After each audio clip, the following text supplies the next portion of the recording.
Hi, this video is sponsored by 2K and Civilization VII. I was sent a copy of the Founders Edition of the game, so thanks to 2K for sending that over. There's a lot of new going on with Civ this time around, so I've put together this exploratory video, not to work as a get-to-know-the-game guide, but to contrast the game with what series veterans might be familiar with. How far does this game deviate from the Civ formula? Does such a thing even exist?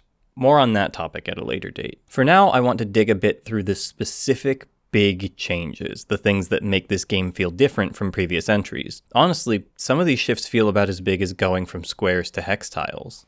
And with that, let's get into the newness of Civilization VII, starting with a bit of contextualizing. There's a perpetual obstacle to comparing this kind of game in a long-established series known not only for evolving between entries, but expanding amid them. Series veterans are no doubt familiar with the reset of sorts that comes with a new entry. It's what I'll call the base game curse. It is, of course, natural to compare entries in a series. They are, after all, the closest thing we have to what we're presently looking at, but it's pretty easy to recognize that Civ VI at launch and complete Civ VI are now very different products. Civilization VI started with 18 civs, and now it has 50. That is, of course, not all that changes with patches and expansions and DLC, but it paints a picture of the problem. And I do think it's a problem to an extent.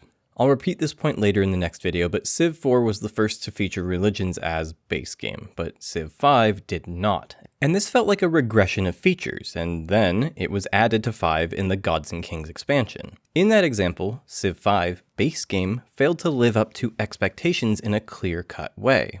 Would it be fair, though, to expect an espionage system be base game for Civ V when it had only ever been an expansion feature prior?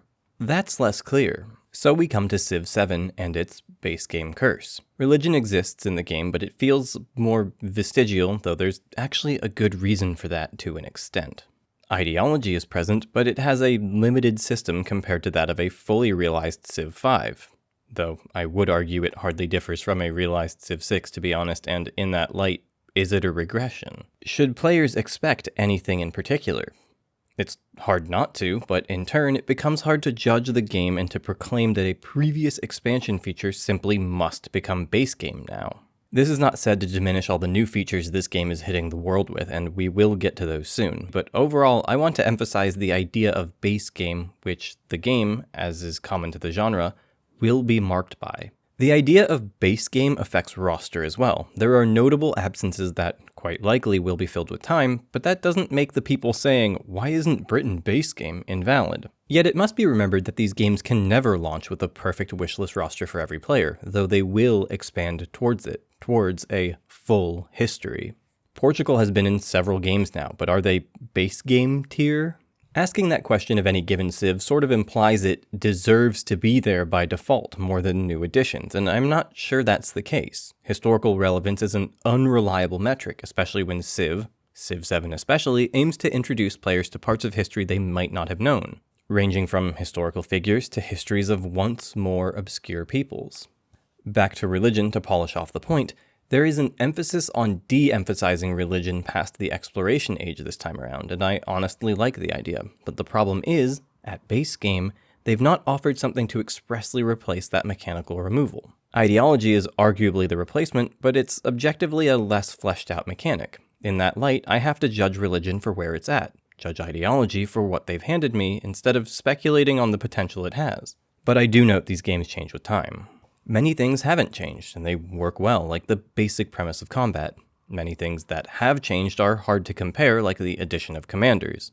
But with that base game curse, we have to ask, does that mean the game is a void of features one would otherwise expect? No. In fact, this game has iterated in enough ways that it's hard to compare on another level, full of things that are new at the expense of some of the old. So let's explore that a bit. More than any Civ before it, Civ VII is interested in the idea of builds, combining leaders, civs, and civics in a particular fashion to enhance particular effects or make up for certain weaknesses. Now, prior to 7, there were limited means of tweaking a given civ, usually through alternative leader choice. Gorgo is going to lead a more war-focused Greece than Pericles, for example, but it wasn't reaching that point of being open and expressive. Civ VII's multiple layers of evolving abilities makes for a system that allows expression and adaptability. There are combinations to explore, and the boundaries are looser than ever. And with that, well, there's the other side. A lack of cohesion can make things innately unfamiliar. But hold that thought. I want to explore builds and adaptability first. Builds are an interesting concept for a Civ game. It wasn't until Civ V that Civs had unique features even.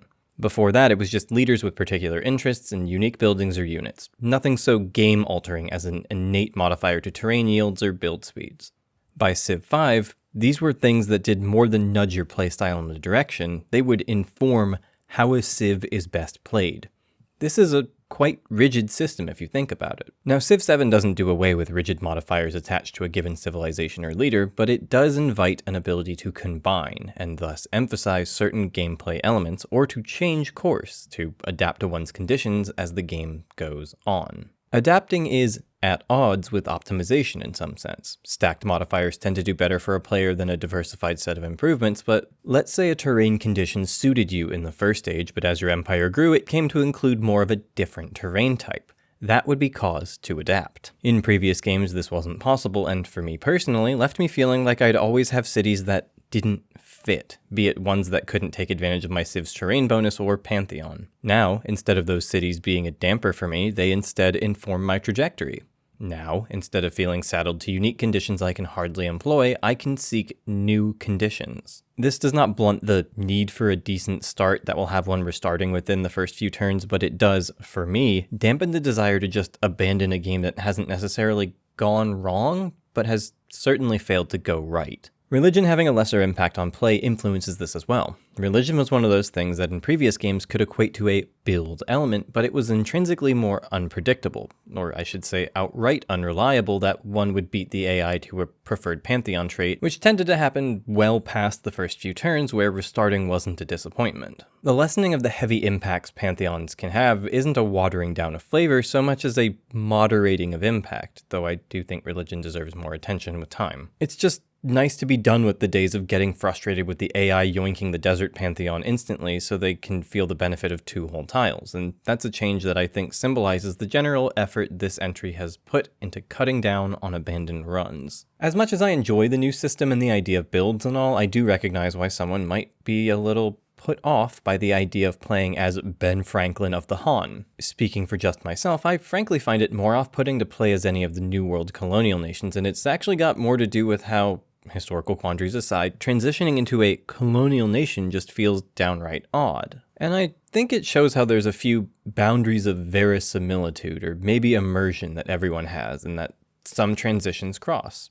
My brain can't fully accept it's just a game, which would bypass the whole problem, but it can imagine the transition from the Han to the Chola in spirit. It can't, however, as comfortably embrace the idea of anyone becoming America, be the hesitation geographically informed or otherwise. It feels a hair too ungrounded, but the alternative would be what?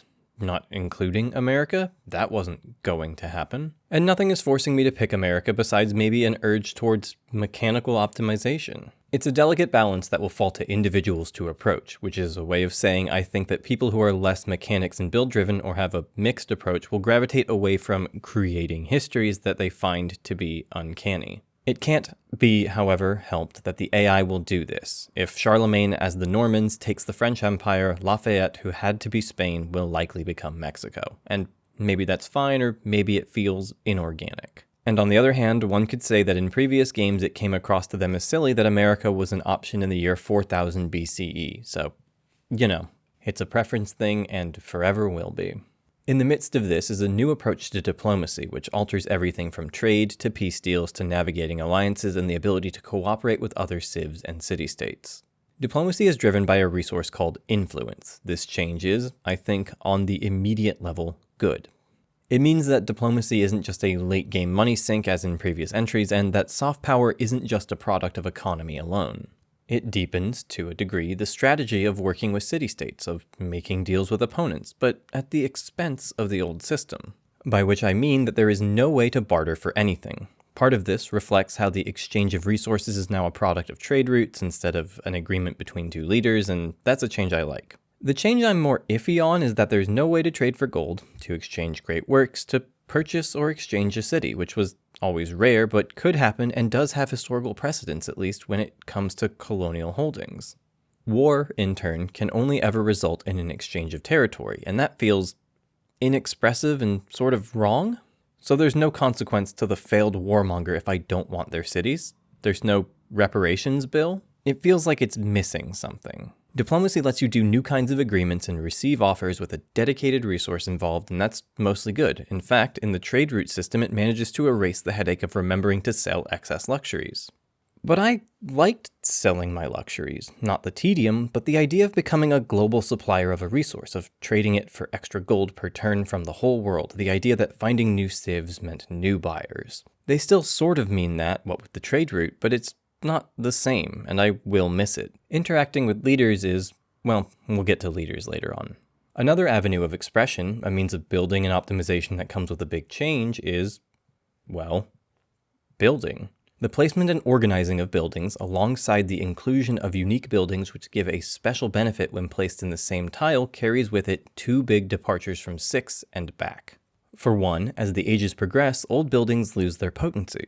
This is something previous games have only lightly tapped into by the way the game scales.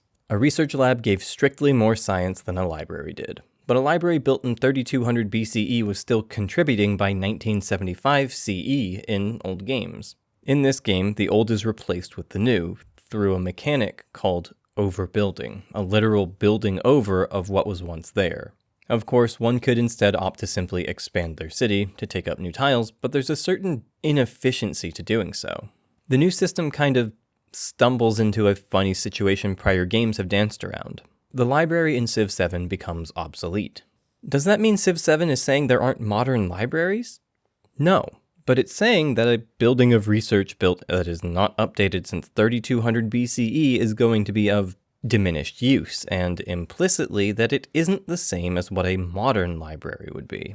The placement and expansion of cities is important in a very different way from when districts were the city mechanic of Civ VI. And that leads us to a second change. Districts, as we knew them, are not part of Civ VII. Setting a precedent for other changes, I feel hesitant to say that they've been replaced with quarters because it's not so clean as that. I will, however, say that no quarters, even the unique ones comprised of two unique buildings, feel as impactful as unique districts. I see this as a positive. Districts like Russia's Lavra in 6 were so ahead of anything a unique building could provide that they alone put the Civ in the top of tier charts. Unique districts, at least those replacing an output center as opposed to infrastructure like the Bath Aqueduct, were so strong that they defined the game. I feel weaker playing as anyone who didn't have one, even if I recognized that the civs could make up for it in other ways. They also had game-long impact and came in early for the most part, and that's another thing that's changed in this game, one that connects to buildings, build adaptability, all of it. The age system and its ability to keep facets of play consistently relevant. Instead of waiting 5,300 years as America to finally build a film studio, you play as a civ that has relevance to its era, thanks to the age system. Let's talk about the age system.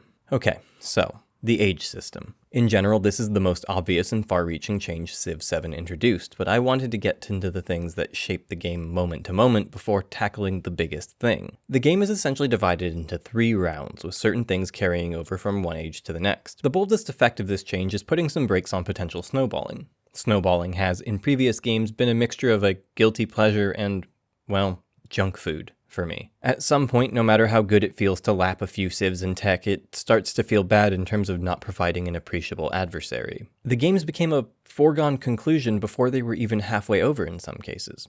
Who cares if I've got a perfect Hansa city planned once it hits me that I'm an age ahead of my nearest competitor anyway? And sure, difficulty settings could change that to a degree, but then we hit the problem of giving the AI boons the player can never obtain and how that dampens a sense of balance and fairness, and I think this is a new attempt at a solution. Is it subtle? No. It's pretty blunt, a brute force method of sorts, but it does appreciably keep the game interesting as much as it might dampen power fantasies, I suppose. That said, I do think the concept of symmetrical starts that lead into asymmetrical history is a big thing for Civ, even outside of the context of history, so it's a little drastic to see that being shifted with the universal age advancement. Each age has its own mechanics that relate to the objectives of the age. Ultimately, these culminate in the last age's victory conditions, and ostensibly they function as mini victories for the age.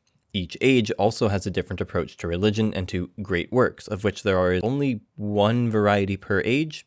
More on that momentarily. I appreciate the vision of the age system a bit more than the implementation. As a player of marathon-length games in previous titles, my interest in playing at that speed was to feel immersed in the era of history, to actually feel like I spent time with unique units, that things were gradual. Anecdotally, I remember playing a standard-size map on standard speed in Civ V and marching Great War infantry to an opponent's city, and by the time they got there, they were obsolete.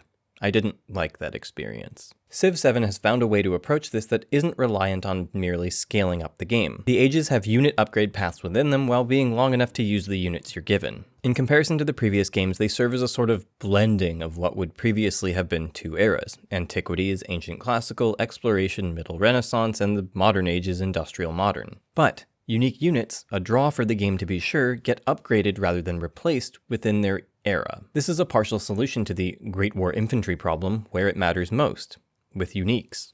The mix of strategic choice of one's next civ, the redevelopment of one's empire and its cities, and the change in relationship to local resources all provide a satisfying feeling that makes it feel like you've got something new to face while having history behind your current circumstances. In that way, I appreciate the age system, but I'm not so sure I enjoy the more rigid elements found in the objectives. Let's discuss those, both mechanically and in terms of feel. To caveat, I am not a person who cares much about winning Civ. According to Civ VI, since I last reinstalled it, I've had one finished game. In no meaningful way does that reflect poorly on the game. I play until I tire of that world that's been developed, that history that's been created. Victory to me isn't a goal, it's tedium attached to the experience of playing in a world. I am missing achievements such as win a standard game or win a science victory, given that the achievement stats for winning a game as Christina and Victoria are 2% and 5% of players respectively, and the only two leader ones I have.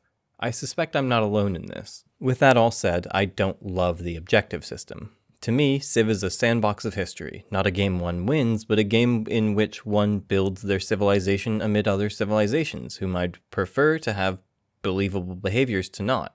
I want the world to feel lived in, and to live in it, if you follow. With that in mind, I don't have much interest in mechanics that push me towards and then reward me for very specific tasks. With Civ VI Eurekas, I liked them, and half of them were incidental, but the game wasn't actually steering me into them, at least not too far from where I wanted to be anyway. With Civ VII's age objectives, like for example the one that's telling players to build 7 wonders, it feels off. That one in particular is a good example of the hiccup, because what if there aren't even 7 wonders that suit my situation? I understand the reference, but the practical effect is becoming a wonder hoarder. Why are you making me into the computer player that builds Petra in a city with a single desert tile? Let's stick to culture and move forward to the exploration age. In the exploration age, your cultural objective is obtaining religious relics. This leads us to religion and a general discussion of great works. Religions are not with you for the whole game, and they have a lesser impact. The founder belief is about obtaining relics. The secondary beliefs are often about minor yields from having converted foreign cities. The strongest benefit I've seen to having your own cities be your own religion is with policy cards, more than the affects of the religion itself. First pick gives you more suitable bonuses, but it's not like you can get left with a downright useless religion. But onto relics. Relics are cultural great works that come from the founder religion's narrow stipulation of how your faith generates relics. Converting a certain type of foreign city is the general idea. Getting several relics is the exploration age cultural goal.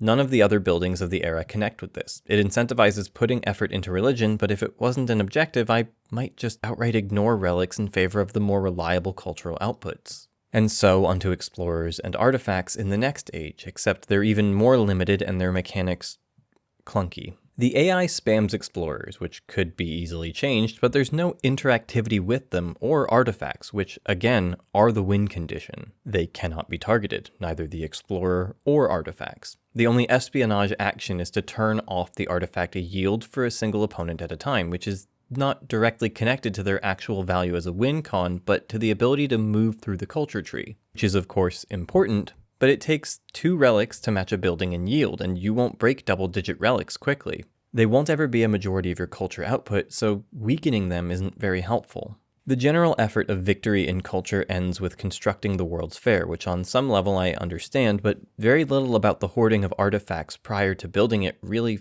fits in. The capstone is disjointed and production-based. That's sort of a theme with the final victory conditions. Conquest as a goal has changed a bit in that it isn't just take every city. It's about technology and shows of force, victories against other continent civs, against ideological opponents and the like. Victory is the atom bomb. Comparatively, I think this gives structure to a victory model that originally could drift between high risk or a complete slog. Somewhere on the way to military wins, it becomes inevitable, as taking more cities means having more production and ever weaker enemies. This model shakes that up. That said, the conditions won't feel the same as in previous games. Econ has shifts in incentivizing trade routes early, and then treasure fleets, and then factory goods and rail connections, which historically fit, but they feel a bit untuned. Even when focusing them, it feels hard to get to the objective before passively hitting something else. But that's a comparatively minor tweak, and the system has some reactivity to it, though it partly comes down to the ability to wage war. War feels like the only way to stop an opponent from achieving any goals, and as a reminder, peace deals don't allow economic concessions. Peace is for cities alone. This, I would say, is a huge step back, and I can see why they did it on one level. Trade and diplomacy has changed a bit, but on another, they've failed to replace the system they took out, and it feels limiting. Science is about a series of projects to be completed, sort of like before, but more spread across the modern age. It's not just building parts of the spaceship, it's the first transoceanic flight, and then breaking the sound barrier, the evolution of aeronautics.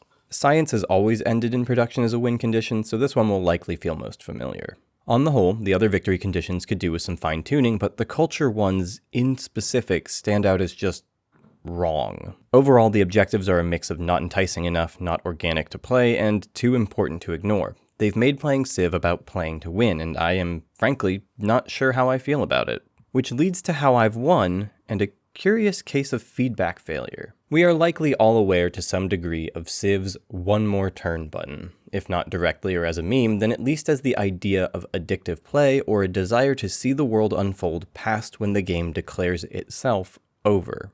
Well, it's not in this game. And in fact, there's almost the inverse. If you're too good at research or culture, you get fewer turns. Reaching victory goalposts is how ages tick up to completion, but they also move forward with every researching of the repeatable future techs. In both full runs I've played, I've hit these techs well before I've accomplished goals that are supposed to be gameplay. In one sense, this means I've got my priorities a bit wrong when playing, though I'm also never the most victory-driven. I've won what I've taken to calling a backdoor science victory by just researching the future techs so many times that the age is pushed to its conclusion and lurches faster than I can accomplish the other goals. I've gotten too few artifacts before rivals swooped them, and with no means to steal or trade for them, had the alternative option of sitting and waiting for more to drip into the world, or, in practice, everyone mutually abandoning culture as a victory option because nobody can get the number needed. Victory is harder to ignore than ever, and subjectively not something that has ever compelled me or informed my playstyle. Time will tell if this recenters how I play and makes victory compelling. But there is one thing I should clarify. On paper, the idea of objectives might not sound that new. People who play to win always had their goal in mind. But in practice, the system now incentivizes concrete goals while not demanding a strict path. The change is as complex as it is simple. On its face, the objective system is rigid, but it's actually core to the ability to pivot. Just because you reached the Science Age objective in Age 1 doesn't mean you need to stick to science into Age 2 and 3. In some way, this mirrors history. No historical people was ever so narrow in focus to just be the science guys forever. But with that said, let's explore how ages end and begin, because it's certainly more dramatic than entering a new era in previous games ever was. Transitions between ages are significant events. For one, they soft reset some of the power balances of the game. Now, there are many benefits that carry over from a strong previous era, and well-trained commanders are one of them, but sheer military advantage is lessened. In fact, with the transition, troop placements entirely reset. This can be disorienting, but it sparks a reassessment of the board. Now, the other element of disorientation is the transition in the value, placement, and type of resources on the board. The disorientation doesn't last, and the reassessment of the board is a moment of gameplay. You are in a new era with new resources as a new Civ against new opponents with new objectives. There are things to consider. Your people, in some sense, have changed with the era and interact with the world differently. The historical value and devaluing of certain resources is played out. It's interesting. You can even opt to change which city is your capital, which can lead to choosing a stronger one if your capital wasn't your powerhouse, or a more defensible one if your capital ended up towards the outer boundary of the empire. It's got strategic potential, especially if you've embraced doing fewer rerolls before committing to a game, and is another part of the broad arsenal that lets you pivot your empire. This gameplay redesign has a perhaps unexpected casualty. Exploration is one of the X's of 4X games, and this game does, of course, include it. You will have map to explore as the eras go on, but there's a notable absence of something which I think made Civ addictive in the previous games, and that's incremental discoveries. When the age turns, the resources change, and they are all visible at once, and since there's no tech associated with harvesting or improving resource tiles, there isn't that same enticing drip feed of access to new things, discovery of strategic resources just a turn or two away, the ability to finally improve and then provide that marble for your people. In some sense, that incremental change was a player choice of sorts, flavor of sorts. Age transition has replaced that drip feed. And some of you might note an immediate upside here. The frustrating, oft-memed, or at least remarked upon experience of a surprise horse ruining the perfect campus placement is doubly undone. Districts are no longer the same thing, sure, but planning for an age is no longer blindsided by a strategic resource discovery that functionally ruins something you looked forward to. And the game still has surprises and reasons to look forward to tech, but it's an appreciable change and one that takes getting used to because it indirectly means that there are fewer exciting techs. But let's pivot from the change of eras to how they end. Crises are the end point of an age, and in part the reason that an age concludes. There are a few options of crises drawn from historical inspiration. In one run, the exploration crisis was a plague. In the other, it was religious wars. The crises force a player to pick a gradually expanding set of modifiers, like a largely negative social policy list. Most are strictly negative, though some have an upside to them. I've seen some that are easy to render inert, and some that will hit your economy like a brick. Crises don't loom so large as to require gearing up for them from the outset of an age, but they will be things one has to react to, and where a bit of preparation can be helpful. It's a system that could, on the note of base game and evolution and all that, seamlessly expand, and as something largely depicted in narrative, is perhaps easier to mod than some of the other features. Crises do not have such a large impact so as to define the game, but not so slight of one as to be ignored. Contrasting this with Civ VI Dark Ages, the fact that crises are unavoidable feels better.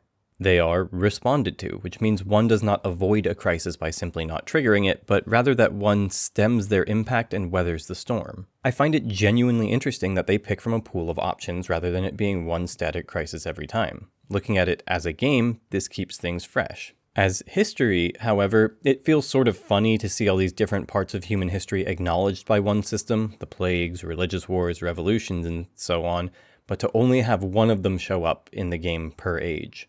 Aw man, I rolled the Plague universe instead of the French Revolution one. The game clearly cares about the idea of crises in history, of forces that caused great changes, which are represented in the age transitions. Descriptions of early and mid-game civs always describe their fall. Collapse is clearly an element they want to cover in this game.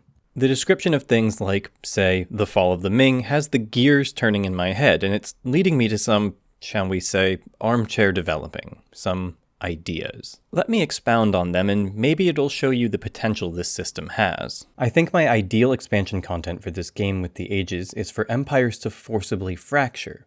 The crisis at the turn of the era should be implied to be undefeatable, something that ultimately causes an off-screen transitional collapse. The on-screen crisis is then not about surviving pristinely, but about how well you hold on through the event. Mirroring how your accomplishments impact future eras, where conditions carry over, your lows ought to inform the future as well. Now onto the idea proper and what I mean by forcibly fracture. Imagine that at the turn of the era, Rome falls, the Han decline. It's not a ceremonious transition to the Normans, a smooth glide into being the Ming. Instead of having our cities reduced to towns, have most of them break off from the empire and become city-states of the previous culture. City-states have culture, and so I think they could be, functionally, employed here as fragments of one's previous empire. The cities break off from the metropole, and we pick a new capital, as the game already does, and then we have conquest or narrative to rejoin our peoples. This makes nationalism, nation-states, all that into a mechanic, and it gives room for border conflicts between former empire frontiers, which are rendered fungible in the aftermath of a collapse. Now, is it reasonable for every empire on Earth to fall at once? No, but if they're going to force the age switch on everyone universally anyway, this seems like a great way to make things dynamic and give players a second focus. It also ostensibly covers for the culture changes that feel out of sync. Imagine that Chengdu broke off from my empire and it happens to be a schism culture, and now that I'm playing as them as our capital, rather than being historically Chinese, we're now in the shape of the Chola and have ambitions to reunify the former empire. If they do something with collapse and city-states and reunifying culture, it'll breathe more life into the series than any major expansion in recent memory. Collapse is something I've never felt the games have managed successfully, and the Crisis system is a proper step in that direction. Civ VI's Rise and Fall, though not a strict disappointment, failed to model collapse. Most of the genre as a whole fails to model collapse. They're afraid of resetting progress, because progress is the narrative of history in many lenses, and it avoids frustrating the player. Everything is a snowball. But with this new system, the base game one, not even my imagined one, there's an opening up to the idea of being set back.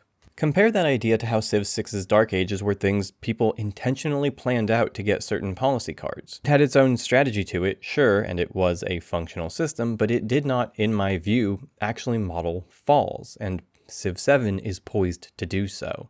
There's a certain vision to this system that accompanies what I'd call a new approach to history in Civ VII.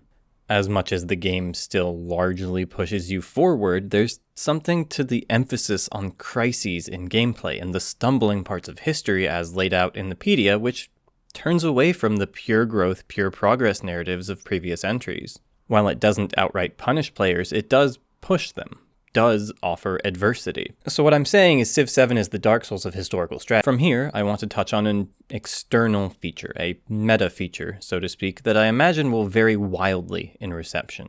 There's a new external feature in Civ VII that I already know some people are going to love, and some will find against the spirit of the game. There is a progression system in Civilization VII, likely intended as a means to encourage game completion rates for whatever reason, or just as a general motivation tool for play, to keep people engaged. There is an account level and individual leader level system. The leader levels are clearly intended as a reward for having a handful of favorites, not to spark completionist derangement. The problem, as it were, with such a system is that the rewards are not solely cosmetic. At first I thought they'd be quite minor, small econ boosts like 200 gold an era or 1 perk point at the start of the match, but as I played more, I uncovered some that have benefits that feel more substantial. For example, one gives up to 25% growth rate in a city by focusing specialists. Now, given the past history of growth rate modifiers being inconsistent, I don't know if this is one of those ones where it's applied to food overall or just surplus food, as per the difference between Civ V's fertility rights being meh and the Aztec floating gardens being amazing. Either way, this is more involved and build-worthy than expected, and that's good. Yay complexity.